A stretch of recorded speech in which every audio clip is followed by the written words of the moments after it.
Usha Vance didn't expect her hair to become a political talking point, but in America's increasingly image-obsessed political environment, nothing is off-limits. When she appeared publicly with her naturally gray hair, she wasn't aiming to make a statement, but it became one anyway. In a media landscape where women, especially those adjacent to power, are scrutinized for every strand of hair and inch of clothing, Usha's decision not to dye her hair was seen by some as rebellious, particularly in circles obsessed with polished appearances and traditional beauty standards. When asked by the Free Press what MAGA world thinks about her silver streaks, Usha responded with subtle defiance. "I think the MAGA folks are more welcoming than people think. I've never been treated as an outsider for my gray hair. It's just not something I feel I need to hide." But not everyone saw it that way. On social media, conservative influencers whispered critiques masked as concern. "She's so smart. Why not present herself with a bit more effort?" Others were less subtle, mocking her as the anti-Melania, a reference to the heavily stylized, glamorous former First Lady Melania Trump. In a digital world fueled by viral images and rapid-fire judgments, Usha's simple, natural look became a lightning rod for larger cultural tensions. Still, many American women, especially those tired of the pressures of keeping up appearances, rallied behind her. Blogs and podcasts praised her refusal to conform to the unrealistic beauty standards of political wives. "Be an Usha instead of a Kardashian," read one viral Instagram caption. Memes of Usha with the tagline "Let Silver Rain" flooded X, formerly Twitter, and her public favorability among suburban women quietly climbed at Usha's look, in a way, became a symbol of something much deeper: authenticity in a world of artifice. And yet, her unapologetic stance didn't come without cost. Whispers began to circulate in certain corners of the conservative media sphere. Was she too liberal for MAGA? Was JD Vance's wife a liability for his brand? Fox News avoided giving her too much airtime, while fringe bloggers began to draw unfounded connections between her faith and her values, trying to paint her as quietly undermining her husband's alignment with Christian conservatives. Some even speculated that her gray hair was a dog whistle to left-wing feminism. The irony? Usha has never publicly identified with feminist movements.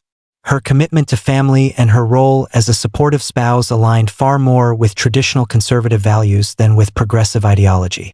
And yet, she remained an outsider to the image-obsessed culture of political theater. What's more, her silence on many hot-button issues made her a blank canvas for critics and supporters alike. To some, she was an icon of quiet resistance. To others, a threat to conformity. Usha's decision to appear as she is, gray hair, no Botox, modest attire, spoke volumes without her having to say much at all. In doing so, she highlighted the sometimes absurd expectations we place on political spouses: to be flawless yet relatable, refined yet approachable, strong yet submissive. To many American viewers, especially women across political lines, her story struck a chord. In an age of filters and facades, here was a woman who simply showed up, real, smart, accomplished, and proudly herself. Her quiet confidence became contagious. By the end of the month, major publications like The Atlantic and The New Yorker had published think pieces on the Usha effect. Morning shows debated whether the Second Lady's hair was empowering or politically risky. Even Vogue ran a segment titled "The Gray Revolution," why Usha Vance might be the most influential political spouse of the decade. And through it all, Usha stayed silent, her statement already made, strand by strand. While the gray hair ignited conversations about beauty and image, it was Usha Vance's Hindu faith that would stir up even deeper and far more uncomfortable reactions across the American political spectrum. For the Make America Great Again MAGA movement, where Christianity is often worn not just as a belief system but as a political identity, Usha's religious background was something they didn't quite know how to handle. Usha was never one to wear her faith on her sleeve, but neither did she hide it. She occasionally mentioned her upbringing in a Hindu household and maintained a quiet spirituality, not dissimilar from how many Americans relate to their own faiths.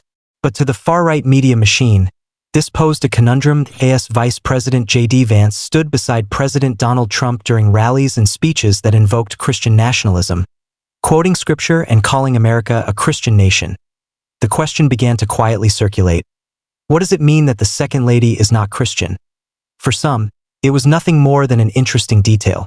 For others, particularly Christian fundamentalist circles, it was a problem to be addressed. Social media commentators on fringe platforms began spreading unfounded rumors. Does she believe in the same God as her husband? How can she raise their kids properly if she doesn't believe in Christ? More insidious voices even accused her of being a Trojan horse for multicultural liberalism, despite the fact that Usha had never publicly advocated for any progressive causes. JD Vance was quick to shut it all down. In a rare tweet, he defended his wife. "My wife is a woman of faith, integrity, and strength. Any attempt to attack her religion is an attack on our family and on the American principles of religious freedom." That tweet, while powerful, didn't stop the whisper campaign. It only highlighted the growing fissure within MAGA, a struggle between old-guard religious purism and a newer, more diverse wave of conservatives. But perhaps the most interesting part, Usha didn't flinch. She didn't go on TV to clarify her beliefs. She didn't publish an op-ed. She didn't cave to pressure to appear more traditionally MAGA. Instead, she did what she always had. She supported her husband, raised their children, and lived her truth with quiet strength. In an interview with The Times, she said, "Faith, to me, is not something to be weaponized. I believe in God, in service, in humility, and I believe that living by example means more than shouting from a podium." It was a statement that sent ripples across the American political landscape, especially among women voters, many of whom have grown disillusioned with performative religiosity in politics. Usha's calm demeanor, her sense of balance, and her ability to hold space for both her personal beliefs and her family's public role became emblematic of a deeper shift happening in the country.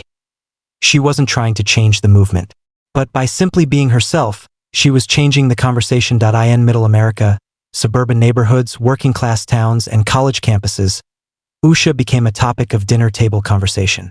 Moms praised her grace. Daughters admired her quiet rebellion. Even skeptical voters admitted there was something refreshing about a political spouse who didn't fit the mold.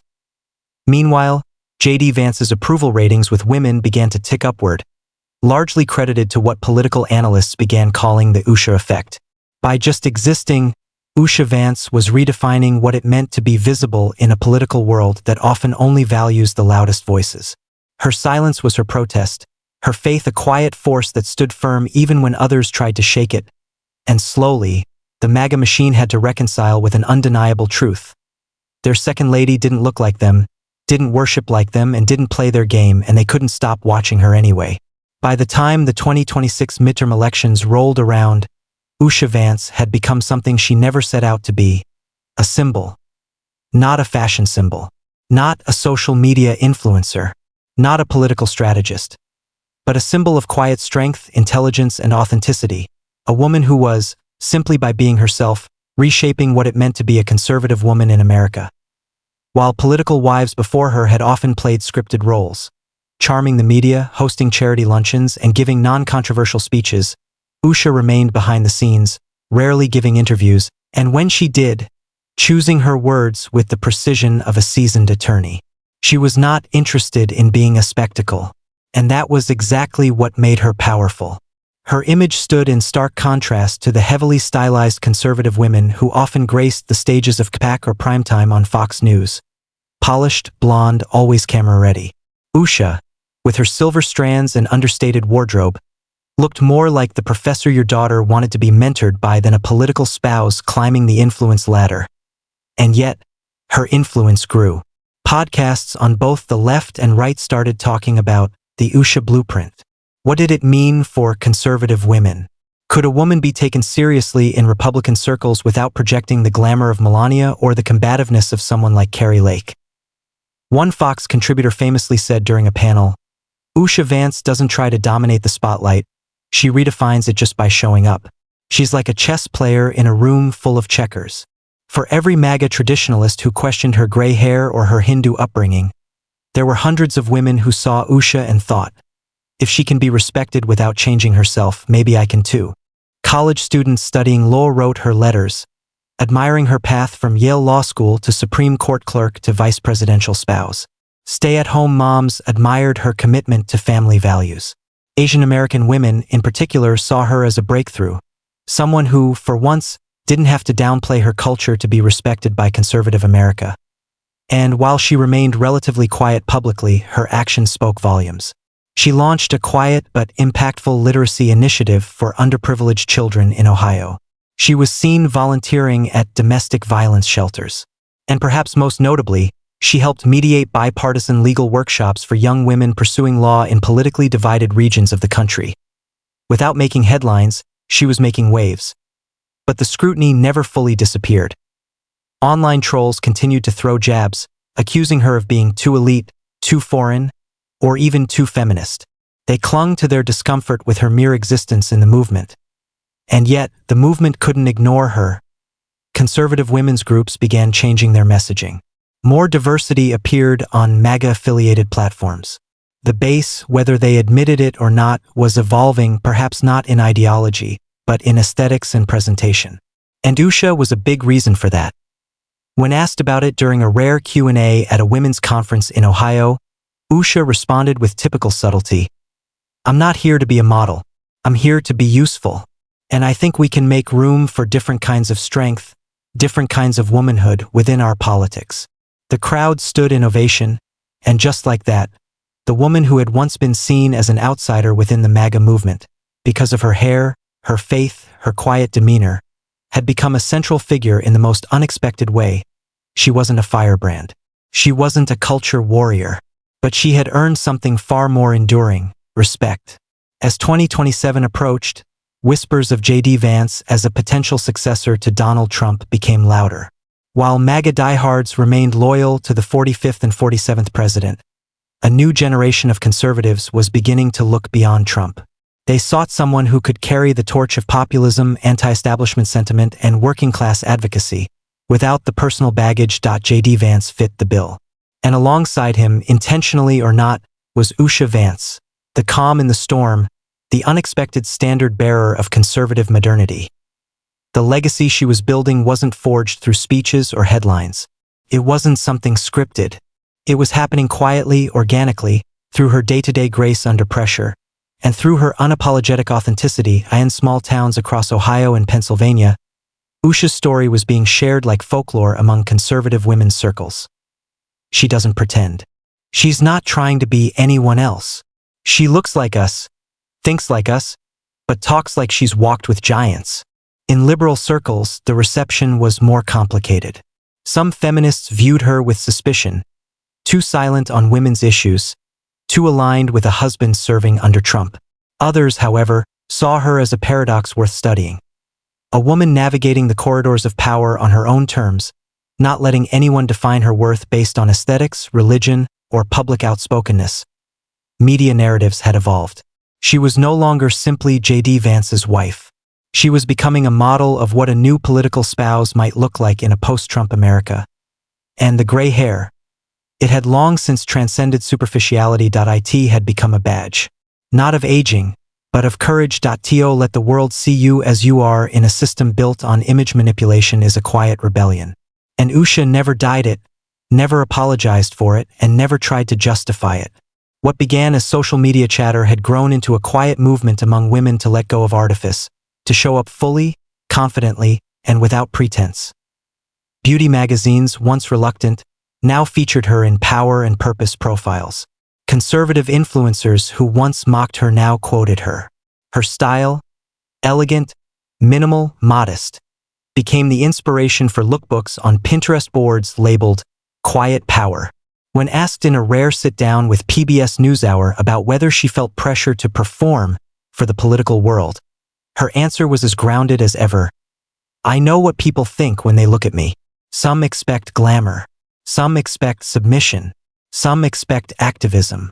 But all I can offer is sincerity. That's all I have to give." And I think increasingly people value that. Her story inspired not just political spouses, but working professionals, stay-at-home parents, and young law students across the country. She wasn't selling an agenda. She wasn't trying to trend. She was showing what it looked like to remain rooted.